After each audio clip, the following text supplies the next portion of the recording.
Thank you for being here today. My name is Caitlin. Welcome back to another episode of It's Cult O'Clock, where we dive into the stories that shape our world. Today, we're going to embark on a journey to unravel the crazy story of the Branch Davidians. I found out about this cult through a Netflix documentary. It's called Waco, American Apocalypse. If you haven't checked it out, I definitely would. Definitely recommend. It's definitely interesting.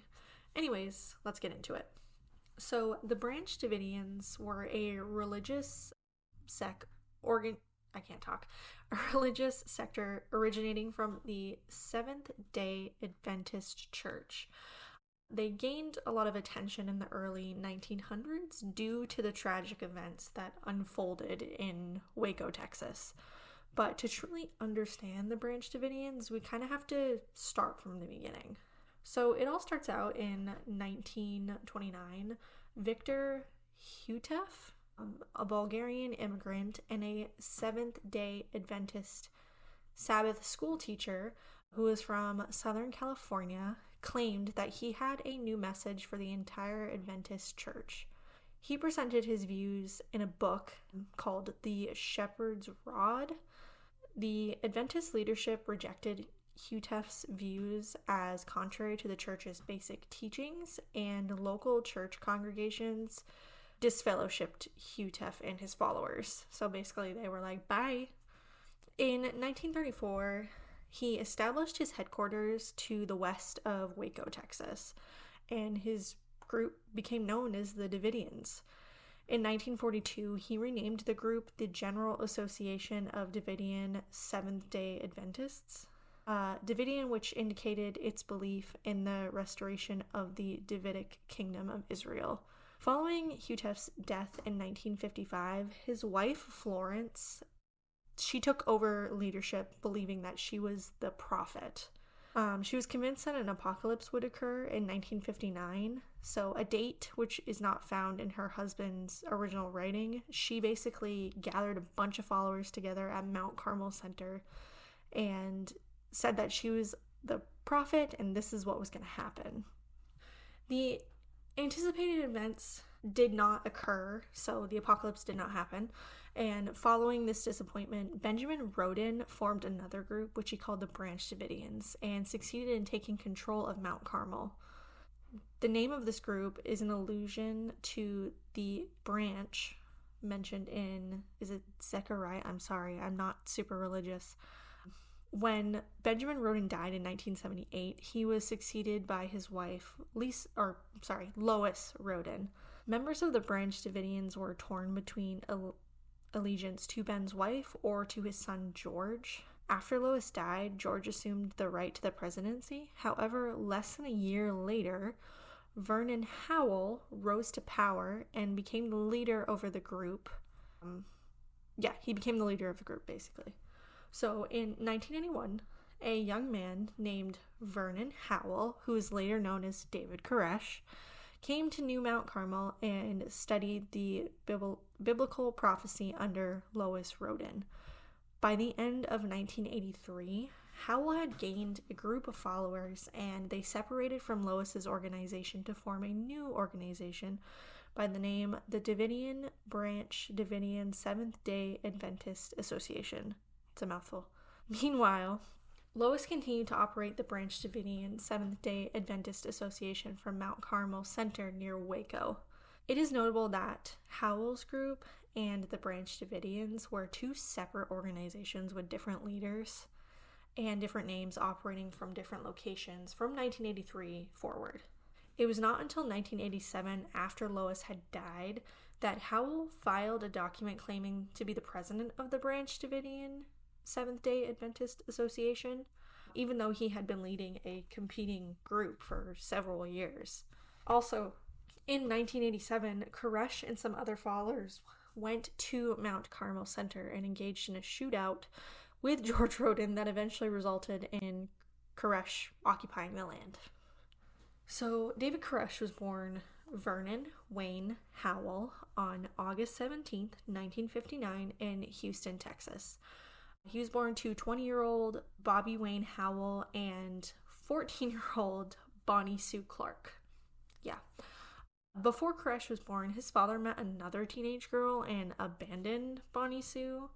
So basically, she began to live with somebody else who was a violent alcoholic. I didn't find out what his name was. That's all I could get from that information.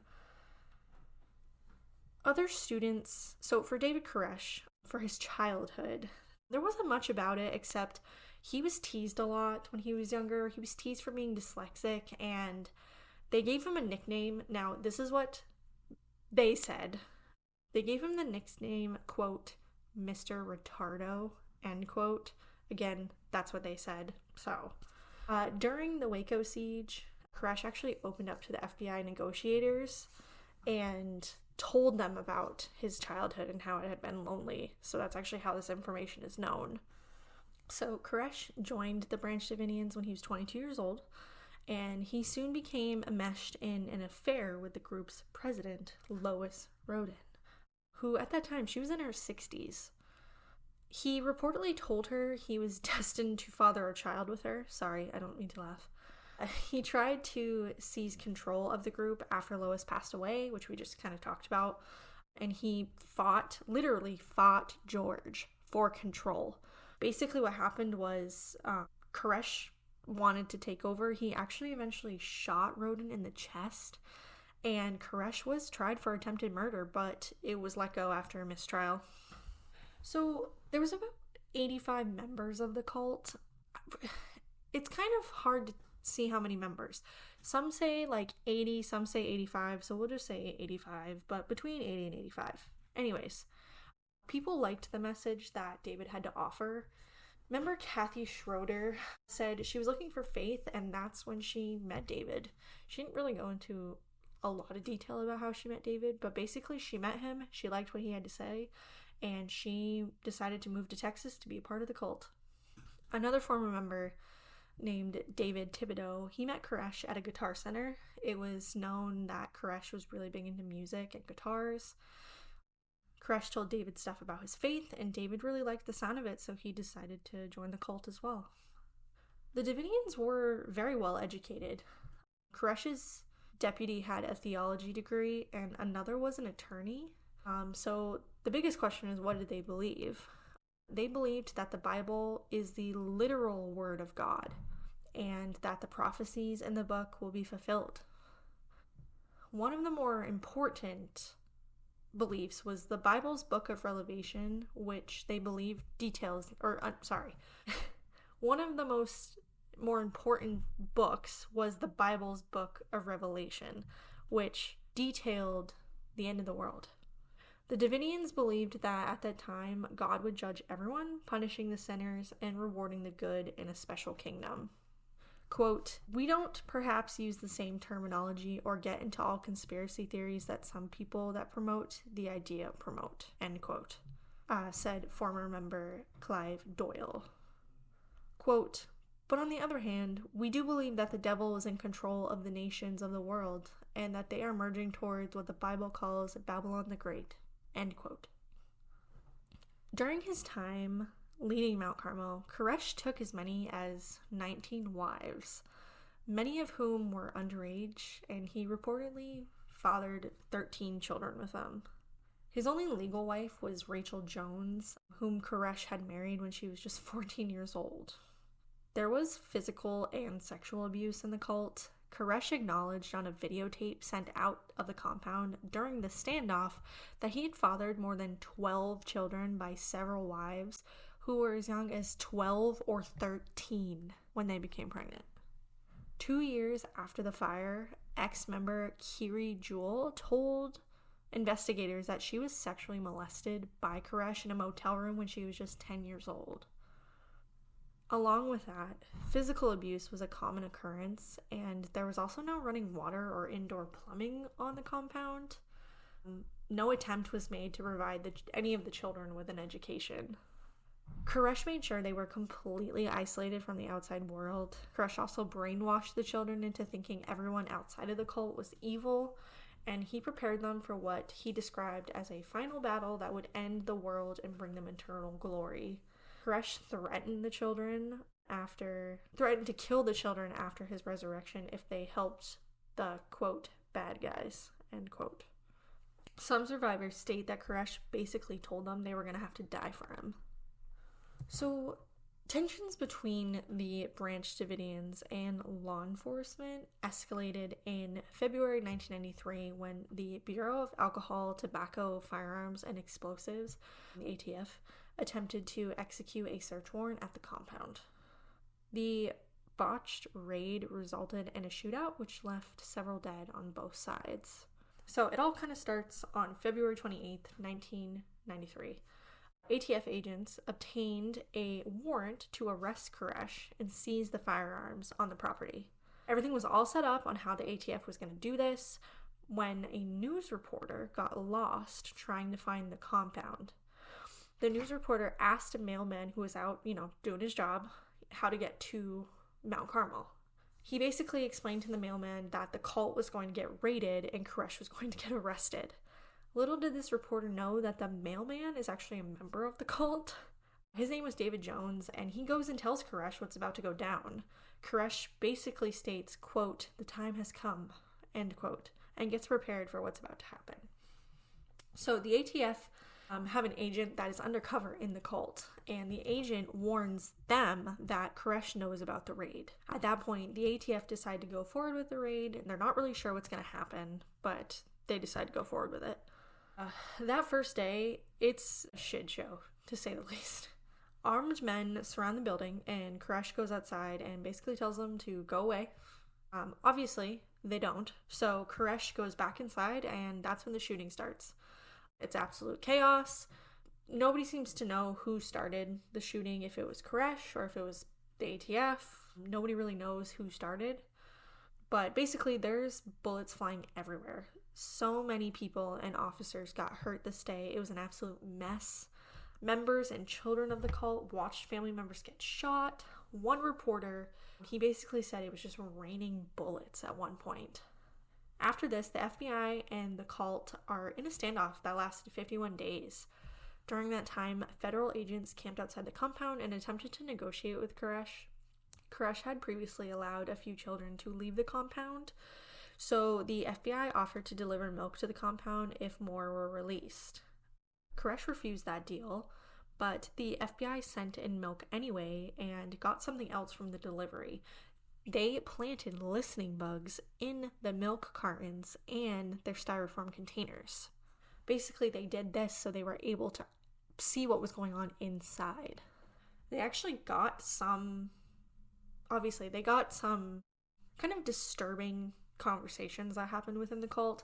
Basically, they heard Koresh telling his wife, keep those children under control. They won't be singing that today. Tell them to shut up. He also said, other disturbing things, like, let me send some guys up there and blow their heads off. The bugs are also allowed the agents to get a read on their reaction to an initial face-to-face meeting between Koresh's deputy, Steve Schneider, and an FBI negotiator, Byron Sage. But the breakthrough didn't last long. Koresh didn't permit any more in-person meetings after a little bit.